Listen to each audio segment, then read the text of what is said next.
ئەندامی سیناتی ئەمریکا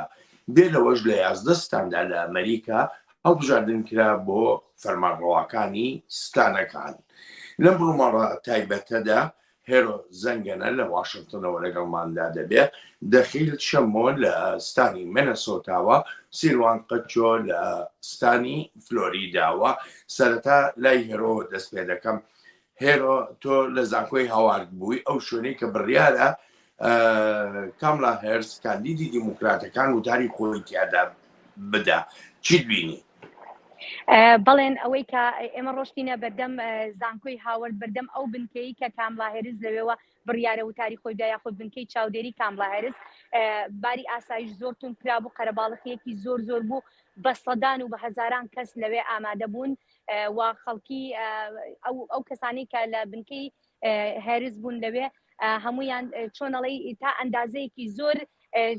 با بڵین خۆشببین بوون بەوەی کە پێیان وا بوو کە هێرس ئەوەی توانیوێتی ئەوەی لە دەسەڵاتی یا بووە کردوێتی و ئیتر چاوەڕێی ئەنجامەکانی دەنگدانەکەن لەوە بەدواوە ئەنجامەکان چییە بێ، بەڵام دەیان گوت ئەگەر هەرچیەک بێت ئەنجامی دەنگدانەکە ئێمە لەو بڕوایدان کە هێرس ئەوەی لە توانایدا بووە کردوێتی بۆی سەرکەوتن بەدەست بهێنێت. هەتا ئێستا هەندێک ئەنجامی بەلایی هەیە لە ستانەکانە ڕاگەیەندراون. هێرۆ دەکرێت زانیاریمان بدەیتێ؟ بەڵێن هەتاکو ئێستاوەکو ئەنجامی بەرایی کە بە دەنگی ئەمریکا ڕایگەیان دەبێت هێرس 113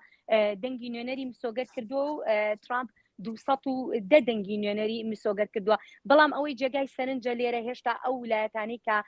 جێگای سەرنجن هێشتا دەنگی ئەو ویلایەتانە یەکلانە بۆتەوە ڕانەگەیەندراوە و ئەوەی ئەشی بینین ینی بە شێوەیەکی گشتی جیاوازیەکی زۆرمان نەبینیەوە بە بەراورد لەگەڵ 4 ساڵی لەمە پێش ینی شوێنێک کە 4 ساڵ لەمە پێش دەنگی بە دیموکراتەکان دابێ ئێستا دەنگەکە گۆڕابێ بۆ ترامپ یاخود بە پێچەوانەوە. هەتا ئێستا ئێمە ئەوەمان نەبینیوە، بەڵام تا ئەم ساتێکی ئێمە قسەی تیاکەین 113 دەنگی نوێنەری هێرسە بەرامبەر بە 210 دەنگی نوێنەری ترامپ. هێرۆ بەرەوەی شمەلایی هاوکارانی تر چ زانیاریەکەیە لەسەر ڕێژەی بەشداریکردن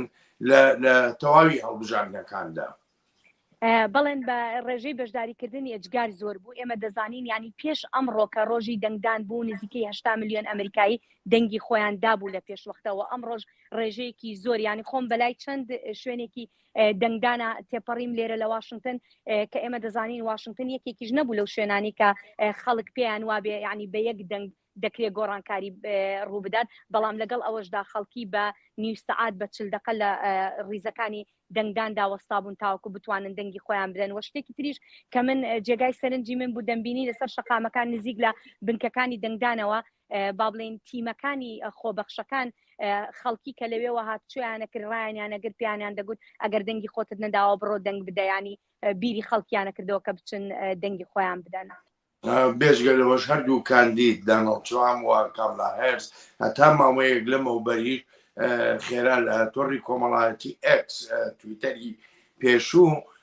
جەختیان دەکردەوە لەوەی کە پێویستە خەڵک بڕوا بۆ نمونە هەردوو کاندید دەیانووسی ئەوەندە کاتژمێر ماوە یان ئەگەر لە ڕیزدای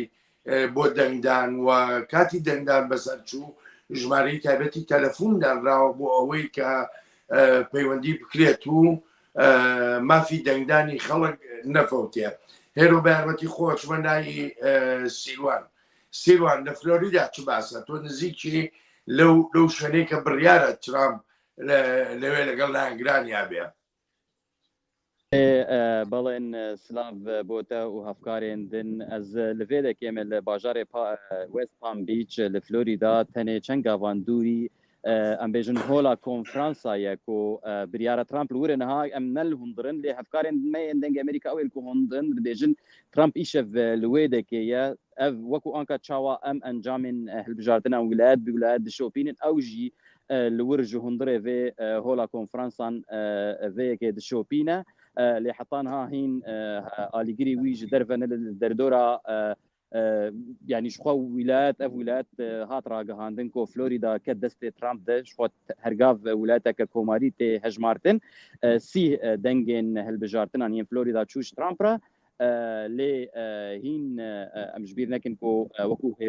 هێرۆژی گوت بەڵێن ویلایەتێن گرینگەوەی ژێر بێژن سوینگ ستێت حتانها ئەنجامی وان دەرنەکەتن و هینژی ویلایەتێن ئەم بێژن ڕۆژاوای کالیفۆرنیا ئەمریکا وەکو کالیفۆرنیا وەکو دومەنەکۆ مەزنترین ڕێژەیە دەنگێن هەلبژارتنان لەوەر تێن پەیداکردن هین ئەف دەنگ هێدی هێدی تێن کۆمکردن تێن ڕاگەهاندن دەنگی ئەمریکا ژی گاو بگاو ویلایەتان ناوێ ویلایەتێن هەری داویژ ترامپ یان ژیژ کەملا هێز ڕادەگینن لێ بەڵێن ئەسخوازم ئەژی دخوازم بالێ بەکو هێرۆ چاوە بالکشان سەر خاڵە مەسەلا لەڤر چاوە ناوەندێن دەنگدانێ بڕاستی تەڤیکۆ لە فلۆریدا ڕێژەیە 6 ji ڕێژەیە دەنگدەران دۆرا 14 ملیۆن دەنگدەرێن تۆمارگیری لەڤر هەنە دۆرا 6 جوان دەنگدانێن ینی دە هەلبژارتنا پێشوەختە یانژی بپۆستێ دەنگێ خۆدابوون لێ دیسیژی ئیرۆ لەڤێ دەکێ سەردانا بکێمانی سێ ناوەندێن دەنگدانێ کرد لە هەرسی ناوەندان ڕێژەیەکە بەرچاو هەبوو یا کەسێن کۆ بە ئاوایەکی ڕاستوخۆ دڕۆژە هەلبژارتنە ئانکۆ پێنجێ مژدارێ دەنگێ خۆ لەڤێ دەکێدان یعنی چاوەڕوان دەکرێت ئەگەر بێت و داناڵد ترامپ وەکو سەرکەوتووی هەڵبژاردن دابنرێ چاوەڕوانی وە دەکرێت بێت بوتاری خۆی بدا لەوێ بەڵێن من بەری ئەس دەرکەفم زندی بوەرە من پەیوەندی لەگەل هەفکارێکمەی دەنگی ئەمریکا کرد یا بەشێ ئینگلیزی کۆ لە ناو ناوەندەیە گوت کۆ ئامادەکاری تێن کردن کۆ ئەگەر هات و ترامپ وەکو سەرۆک ئیشەv هاتە ڕاگەهاندن ینی سەرکەفتن ناوی هاتە ڕاگەهاندن وێ لێ دەکێ گۆتارێکی پێشکەش بکە لێ حتان هات شتێکی پشتڕاستکردن نەیە و کەمپێنا ترامپشی پشتڕاست نەکردی کا ترامپ لەvê ئاڤاهیا نێزیکی منە یا هی نەهاتی وەر هات دناڤڕە دەمێکی هات پشتی گۆ دەنگدانا خۆش خۆ ترامپ نەشتەجیە vê ویلایەتەیە دەنگێ خۆ لەvê دەکێ لە نێزیکی مارالاگۆ کۆ جهێر و نشناویەدا پشتی وێ هات سەردانا هۆڵا کۆنفرانسان کرد بۆ تقریبا ددەم ژمێران لێ دەکێ ما بڵێن پشتی وێ جارێکە دن چوو دیارە چوویە هەنێک جهێن کەمپێنن جودا لەvê دەکێ نوها وەک من گوت تێ ڕاگەهاندن گۆ لەڤر لێ نەهاتیە پشتڕاستکردن و یا دنجی کۆ ئەوژی نەهاتی پشتڕاستکردن کۆ هەگەر ئەو بوو وەکو کەسێ سەرکەفتی دوان هەلبژاتنە هاتە ڕاگەهاندن دبە کۆ گۆتارە خۆیان سەرکەفتن لێ دەکێ ڕاگەهینە لێ وەک من گوت شتێکی پشتڕاستکردی هینتن نەیە ئەلبەتە بە پێی نوێترین زانیاریەکانی دەنگی ئەمریکا هەتا ئێستا کە ئێمە قسەی تیادا دەکەین داناڵد ترامپ 214 دەنگی نوێنەری هەیە و کەملا هێرز 179 دەنگی نوێنەری هەیە سیروان هێرۆ دەچمەلای دەخیل لەستانی مەنەسۆتایە دەخیل بێژگە لە هەڵبژاردننی سەرۆکایەتی هەڵبژاردننی ناوخۆییشە بوو ئەوەی کە زانیاری هەیە دوو کورد بەشداریان کردووە لەو هەڵبژاردنە خۆجەیە زانیاری زیاترمان بدەرێ بەڵێن مەنیسۆتا ویلایەکە نزیک سنووری کەنەدا 10 نوێنەرێن ئەلکترۆل کۆلج هەنا هێشتا نەدیار هێشتا نەهاتیە ڕاگەهاندن کاچی سەرکەتیێ vê wilayetê lê sînatora navdara vê wilayetî Amy Klobuchar xwe kandîda yan belê namzeta serokatî jî bû li gel demê yani derî salekê lê piştevanî lê Biden kir ew derketiye li gora ku zaniyariyê dengê Amerîka ew li Minnesota derketiye careke dî hatiye hilbijartin. Hilbijartinên navxwî hilbijartinên xwecihî li hemû wilayeta tên kirin û dizanin li ser hemû asta tê kirin li vî bajarî bajarê Moorhead yê wilayeta Minnesota jimareke mezin a Kurda heye me berî çendekî berîheyveke dilê bû me ew dişopandin ku dû Kurda xwe tandîr kiriye em hatîn cemwan me raport hebû li ser wane yek ji wan Dr. Azad Berwarî xwe kandîr kiriye ji bo borda Perwerdeyê û Zekeriya Emîn Zak Emîn wî xwe kandîr kiriye ji bo Encûmenê Şarewaniya Bajêr ew her du jî nihal pişt min rûniştîne bêderî nav piştevanê xwe li benda hindê ku encam bigihne wan bêne ragihandin هێشتا ئەنجام نادبێ ڕاگەهاندن کە ئایا سەرکەتییان vê sibehî em du bilgehên dengdanê geriyayîn نقلك كردي تشوف الفيديو جمالا كردا قالك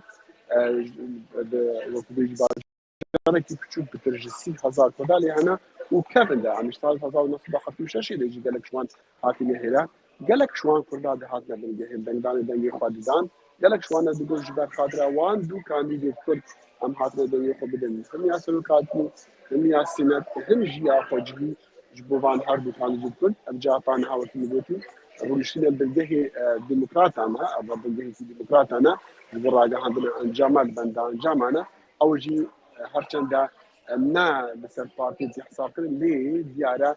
ديمقراط بتشتغلني دوان كن أو النافوان نحاول بندان جامعنا ڕژی بەشداری بۆ بژاردننی سەرۆکایەتی لە مێنەزۆتا چۆن بوو؟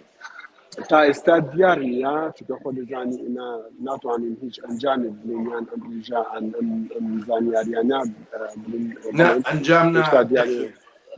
من بەبەستی پرسیارەکەم ڕێژەی بەشداری ینی بۆ نمونە لەو دوو بنکەی کە چووی قەرەباڵغیت بینی نەبینی ئەڤەیە ئەزیش مێتاوەکی وتی دوان بگێ دەیدانی ئەم چۆین قەرەباڵغیەک باش هەبوو دیسان وەکو هەموو ویلایەت ئەمریکا هەموو خەڵکی ئەمریکا ژمارەتی کەسێکی چۆین پێشوە دەنگی خۆداین ئەوژی گەلک بلند بووە گەل هێندیژی وان بگەیت ئەم چۆینی گەلە قەرەباڵغی هەبوو ما ژمارەکە ویدیا بکریتن بەرینەها وەکی گوتی مە راپۆرت لێدەری کردیا دیار بوو کە چاوە خەڵک هاتن و چاوە دەنگی خۆ دەن لێ ژمارە درستی هێشتا باور ناکەم کەسی ڕاگەهاند بتن و هۆکا بەدەستی پارتیژی دێ هەرێنێژی وێنا نابێژن بەسنا هێرۆ ئەنجامەکانی هەڵبژاردن بۆ ئەنجومەنی نوێنەران ئەمەیان چۆن هەڵدەسەنگێنرێ تا ئێستا ئەنجومەنی نوێنەرانیش خۆمان نەزانین تەواوی ئەنجومەنی نوێنەران ئەمڕۆ دەنگدانی بۆ دەکرێت بەڵام زیاتر سەرنجەکە لەسەر دەنگدانی سەرۆکایەتی بووە هەتا ئێستا چاودێری ئەوە کراوە و لە ئەنجومەنی نوێنەرانیش بەپێی ئەوەیە کە دەنگی نوێنەرەکان بۆ کۆ ئەچێ لەوێش با بڵین ئەنجومەنی نوێنەرانیش بڕیار ئەدرێ و ئەویش لەوانەیە لەم شەوە هەندێک ویلایەت یەکلا ببێتەوە لەوانەیە هەندێکیان یەکلا نەبێتەوە جارێ هەتا ئێستا ئەوەش ساغ نەبووتەوە بەڵام ئەوەی ئەمەوێ لێریا سەرنجی بخەمە سەر بڵێن ئێمە هەتاکو ئێستاژ ینی چاودێری ئەەکەین چەند شوێنێکی کە با بڵین بە تەواوەتی چاومان لەسەر هەتا ئێستا دەنگەکانی ڕانەگەێنراوە کە ئەمانە بە تەواوەتی لەوانەیە ئەم شەو بڕیار بدەن ئەگەر دەنگی ئەم ویلایەتانە ڕابگەێنرێ ئەم جا بڕیار ئەدرێ لەسەر هەڵبژاردننی سەرۆکایەتی ئەمریکا زیاتر با بڵین چامان لەسەر ئەو ویلایەتانەیە ویلایەتە سوینگ ستەیتەکان با بڵین ئەو سانانەی کە دەبنە دەنگی یەکلاکەرەوە بەڵێ دەخیل ئەگەرەکان چۆن هەڵدەسەنگێنرێ لە مەنەسۆتە ئەگەر کە قسە لەگەڵ خەڵکی ئەو ناوچەیە کردووە هەڵبەت خەڵکی vê هەرێمیژی وەکو هەموو خەڵکی ئەمریکا دابەش بوون لەسەر کۆماری دیموکراتان جارجاران دیموکرات بۆ جارجاران کۆماری دیگە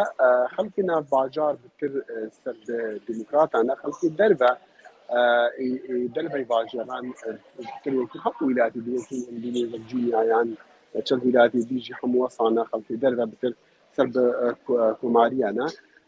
لێ دیسانژی بابەت لێ هەندێدایە بۆ نمونە گەلک خەڵک دەمادرتین دەنگی خۆ دەدەن خۆ دیار بکەن ئەشکرا دیکەن بەر فلان سەدەمێ من دەنگی خۆدایە بەرا بتر ئەوێتین بەحسی مەسەلێن ئابووری بلی وێ مەسەلا سنوورە و مەسەلا و پەیامی ترامپ دەدا خەڵکی و ئەگەر کامەلا هەرز دەرکێ بتن ئەبەدێ سنوورا ڤەکەوتن ئەو پەنابەری نەقانونی دیرێنە ئەمریکادا یەک شۆن تشتا بوو و دووبارە دەبوو بابەتی دوێژی خانما ینی مەسەلا ئازادیە خانما بوو مەسەلا ji berbirna zarokan ew gelek dihate gotin gelek dihate bahskin yani xelkê me nîşota ku xelkê Amerîka dabeş bû li ser van firsan yani bû nimûne lê Kurd me tiştî seyr ew e Kurd hene ku piştevanî li komariya dikin ew Donald Trump dikin bi taybetî ji îro demê ku me gazî wan kirî ka nayê çawa me baweriya xwe guher me dengê xwe da yan duhî me da pêr me daye me li ser binemayê bî ku bîna me hat روجا دماغي في بلا ما هات او فاتشك سري اكوني هات شك سري كوباني هات كان دونالد ترامب تشاوا سرباز شويه كيشان ما باوريا فغهار دم دغي خدايا كامل ابا بشركو امن دي سي ما كي ديجي خلتي دي هيا كو بشتماني هردو عليانا و هشتا خلقی بدرجی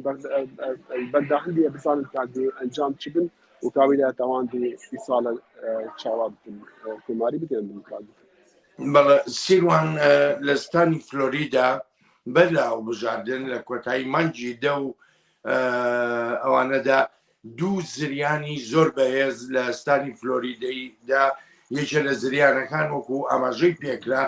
زیانی نزیکی 76 ملیار دۆلاری داوە. ئەو زریانانە چەندێک کاریگەریانە بوو بەسەر پرۆسەی هەڵبژاردن لە فلۆریدا. gelek spas balên vaya pirseke girîng û vaya pirsek min xweş çend dengderan kirin li wan dusê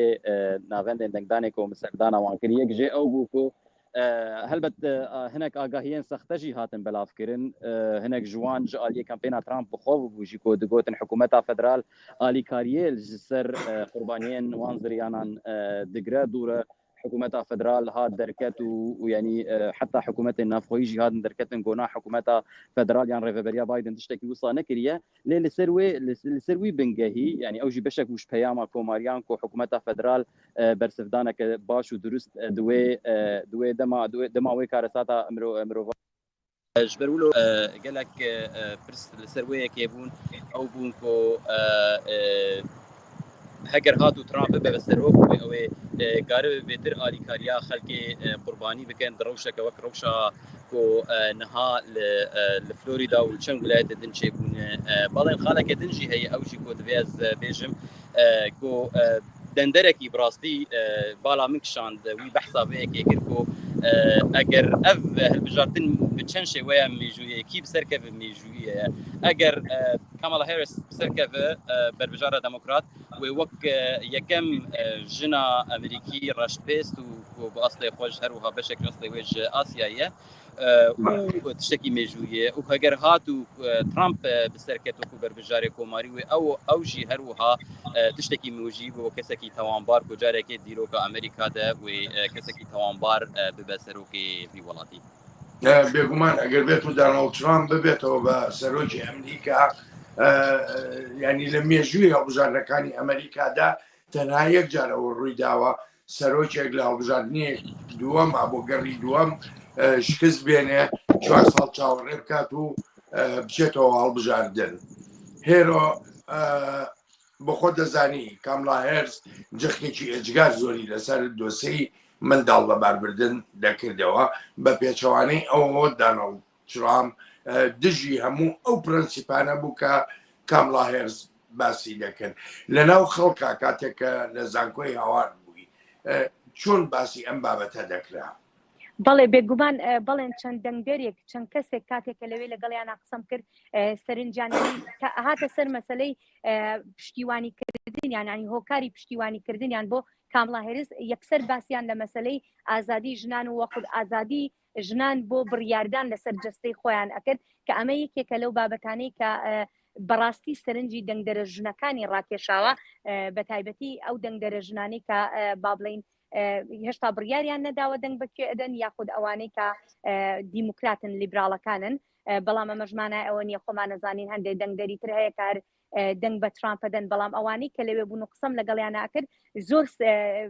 باسییان لەو بابەتە ئەکرد بابەتی مەسلەی بڕیاردان لەسەر جەستەی خۆیان ئەمە بابەتێکی زۆر گرنگ بوو بەلایەنەوە بەڵام لە ڕیزەکانی دەنگدانا بڵێن کە لەگەڵ خەڵکا قسەمە کرد لەو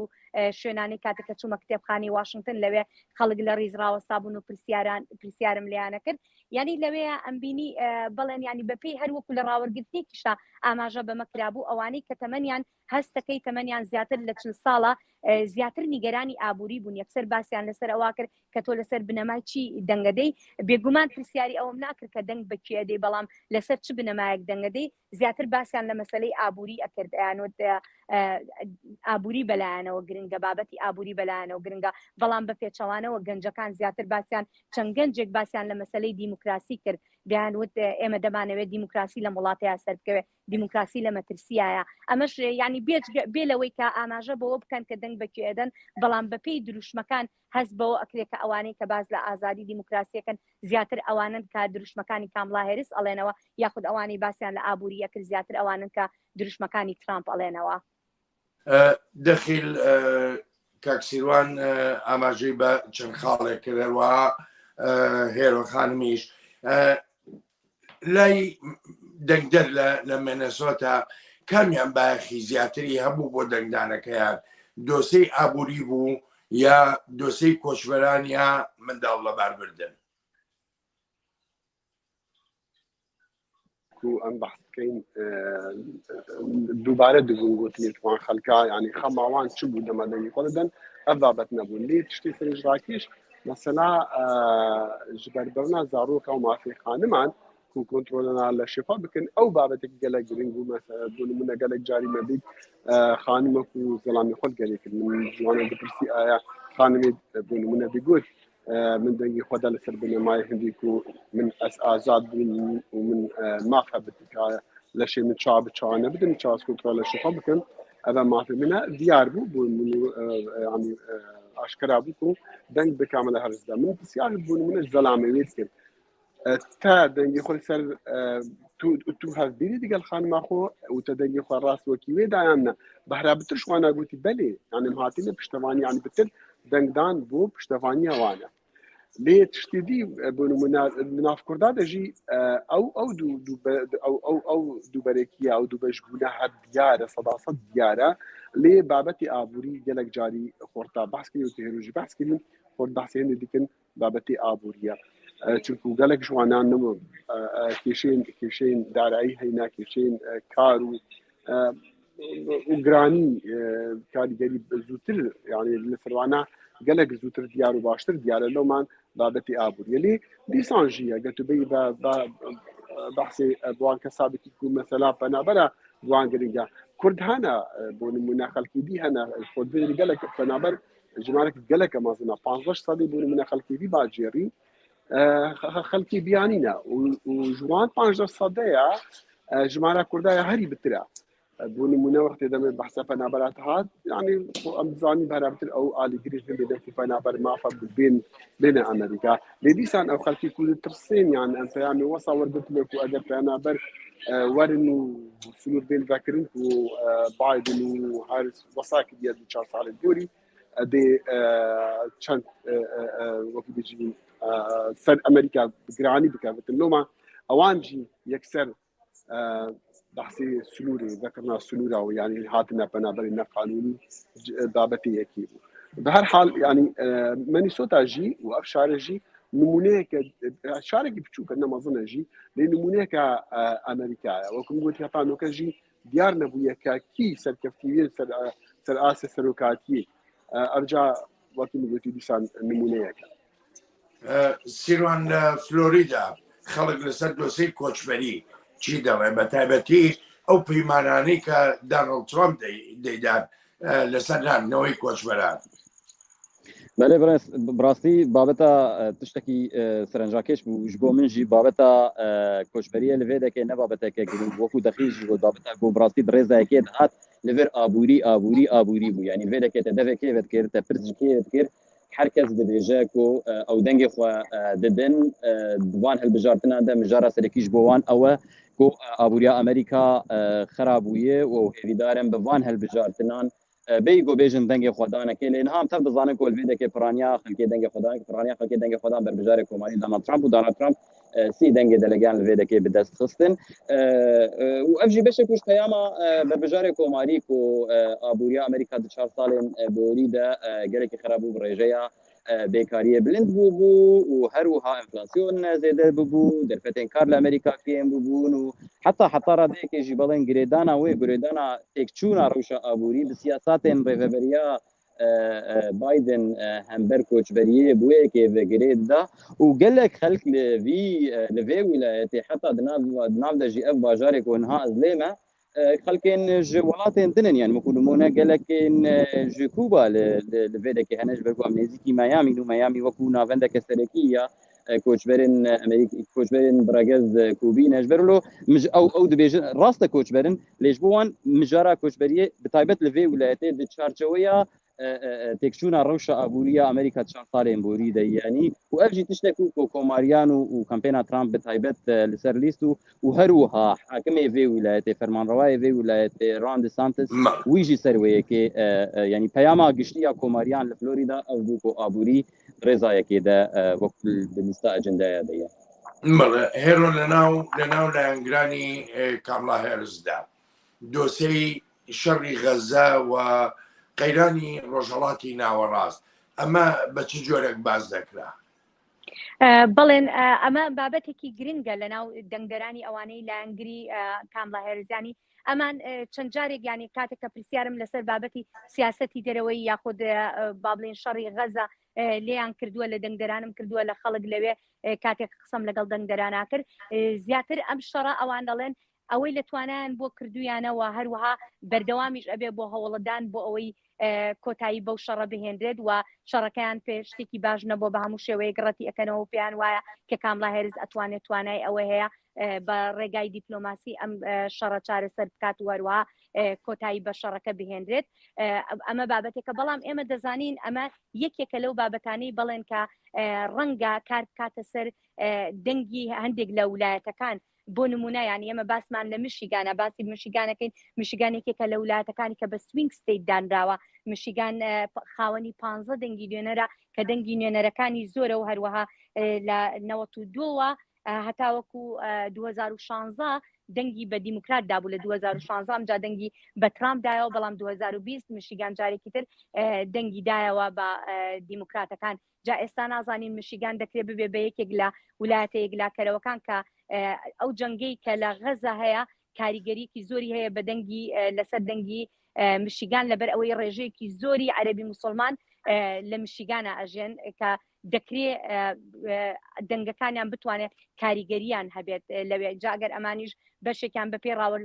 ڕاوەرگرتنە گشتەکان ینی بەشێکی زۆری ئەو دەنگدەرانە پێیان وابوو کە دەنگ بە پارتی سێم دەدەن بۆ ئەوەی دەنگ بە هیچ کام لە کاندیدەکان نەدەن جا هەتا ئێستا نازانین میشیگان ڕانەگەێنراوە با بزانین چۆنە بێ ئەو کاتە دەزانین کاریگەری جەنگەکەی غەزە چۆن بووە دەخیل بە گشتی لەسەر هەنسەری ئەمریکادا کاریگەری شەڕی ئۆکراین لەسەر هەڵبژاردنەکانی ئەمریکا چۆن بوو؟ بەس ڕاستی بێژم من نەبیستە گوتدان شەڕی ئۆکراینیا نهاتێک بوو من van hemû yani her çende min yekek her carekî belkî 10-15-20 sas jiwan pirsîne babetî ku xemate bûne tu biryarê bike dengî bidî kê babetê Ukraynayê nehat û ne babetê şer weşlata navîn jî lê em zanîn bû nimûne ji mare penaberên Somalî li vî wilayetê gelekin û tim dengî didin kandîda xwe İlhan Ömer em zanîn endama Kongresi Amerîkî lê bingehê nelbîciya الباجرين ديت ما ظن نلبو دبل راسيكا وكيل قلتي نا اوكرانيا نا روشلاتا نادي نا وشرانا نا هيج سياسه دربين ديمقراط وكوماريان دي شعب شانا بلنبر برسين روشلاتا نادي بلنبر برسين جيهاني نهات بحث من نبي يعني اظن بجمان خما خلفي بيا انا خلقا من نبي كسبي بحثي لابتين جرينجو يعني هم هيروخان مش سیروان بەحەزەکە هەر ئەوەن ئابووری پەنابەر مافی ژنان نەبن ئەگەر یەک ئیزافێک بۆ قسەکانی دەکرێت چاوەڕوان ئەکرا بابەتی شەڕی ئۆکرانیا کاریگەری هەبێت بۆ سەر دەنگەکان لە ئۆهایۆ بەڵام وەکو دەبینین ئێستا ئۆهایۆش ئەوە ڕاگەیەنراوە کە ترامپ پێشبینیەکرێت کە ترامپ سەرکەوتنی لە ئۆهایۆ بەدەستهێناوە چونکە ئۆهایۆ ژمارێکی زۆری پەنابەرانی پۆلۆنی لێیە وا چاوەڕوانەکرا کە کاریگەری شەڕی ئۆکرانیا زیاتر لە ویلایەتانە با بڵێن لە ویلایەتی ئۆهایۆ ڕەنگ بداتەوە سیروان لە فلۆریدا نزیکەی دقەیەک و نیومان ماوە بەرنامەکەمان لە فلۆریدا ئەم شەڕانی کە لە جیهادان چه کاریگەریە بۆ لەسەر دەنگدەر نابڕاستی بڵێن ینی ئەسکارم بێژم ئەv هەلبژارتنانە بەلکی gelek جارا هەلبژارتنên ئەمریکا لەسەر دۆسەیە شەڕێ دژی تەرۆرێ یا شەڕێ ji bo azadiya Amerîka û ya parastina Amerîka hati bikirin di salên borî de lê ev helbijartin heta radeyekê bi taybet li wilayetên wek wilayetekî wek wilayeta Florîda ti karîgerî nebû yanî ne tenê li cihê got ez lê me yan jî li xelkên ji alî xelkê got el gel wan axivî me lê bi rastî wekû dexîl jî got na bêtir mijara aborî mijareke serekî bû û di dûr e mijara koçberiyê helbet ev nesel bingeha tirawergirtina ser bingeha nîqaşên ku li vê deke di nav deratên gotinî بە گشتی فاکتەرە ناوخۆیەکان زیاتر کاریگەریان هەبوو بەسەر دەنگدەرەوە کە بچنە سەر سندوقەکانی دەنگدان